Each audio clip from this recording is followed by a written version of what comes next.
भैया हम ऐसा अपमान आज तक किसी का देखे नहीं ससुराल में। जैसा अपमान आपका हुआ है, राम राम राम, बहुत बड़ा अपमान हुआ। भगवान शंकर बोले, इधर आओ, हमारी ससुराल का यही नियम है। हमारी सास आती हैं, हमको देखती हैं और थाली पटक के चली जाती हैं। भाई साहब, हमको दुख नहीं हो रहा है तो आपको काहे हो रहा है? भैया, उकसाने भड़काने वाले बहुत मिलते हैं। हमें गीता के इस चौथे श्लोक से हमें ये सीख लेनी चाहिए। जय श्री कृष्ण।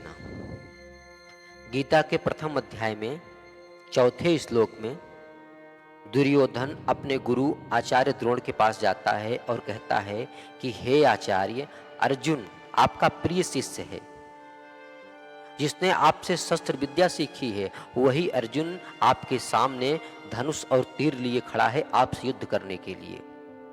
किंतु सात्विकी, जिसने अर्जुन से शस्त्र विद्या सीखी है, जिसकी सेना हमारी तरफ से लड़ रही है, किंतु वह सात्विकी अपने गुरु अर्जुन के साथ, उन्हीं के साथ खड़ा होकर युद्ध कर रहा है। इसलिए हे आचार्य, पांडवों के प्रति जो आपका स्नेह है, प्रेम है, उसे आप त्यागिए और हमारे साथ तत्परता पूर्वक युद्ध कीजिए ताकि हमारी विजय हो सके।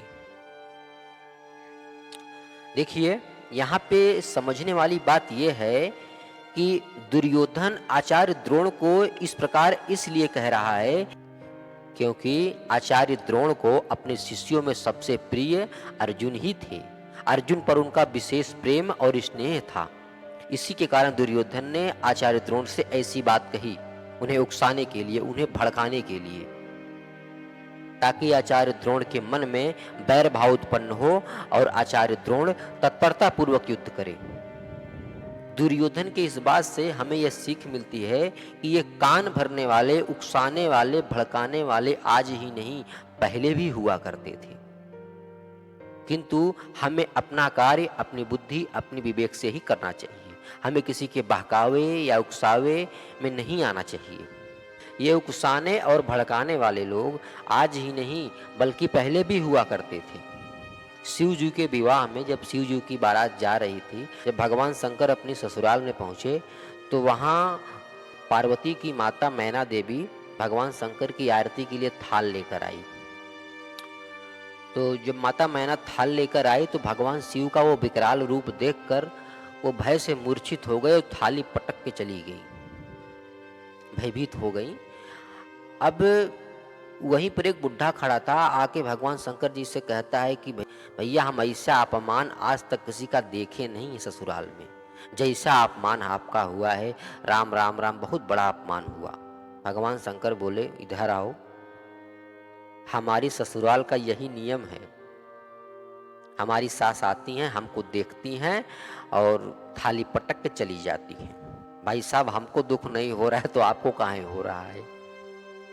भैया, उकसाने भड़काने वाले बहुत मिलते हैं। हमें गीता के इस चौथे श्लोक से हमें यह सीख लेनी चाहिए कि हमारे समाज में ऐसे बहुत से लोग हैं जो कान भरने वाले होते हैं। हमें उनकी बात पर भरोसा ना करके हमें वही करना चाहिए जो धर्म सम्मति हो, जो न्याय संगत हो।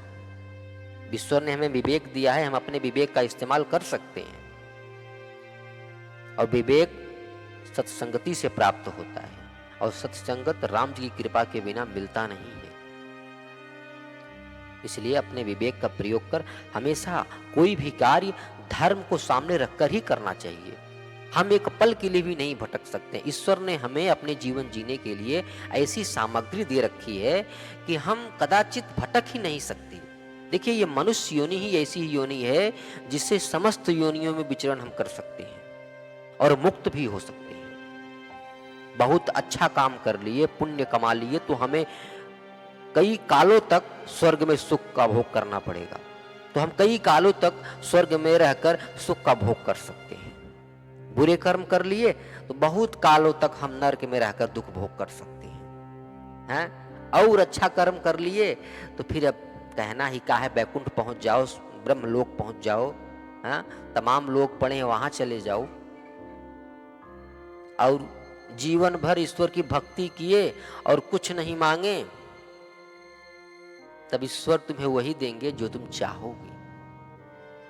इसके लिए भैया ये उकसाने और भड़काने वालों से दूर रहो।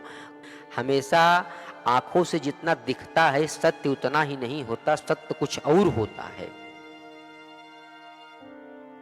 इसलिए कृपा करके ऐसे लोगों से सावधान रहिए।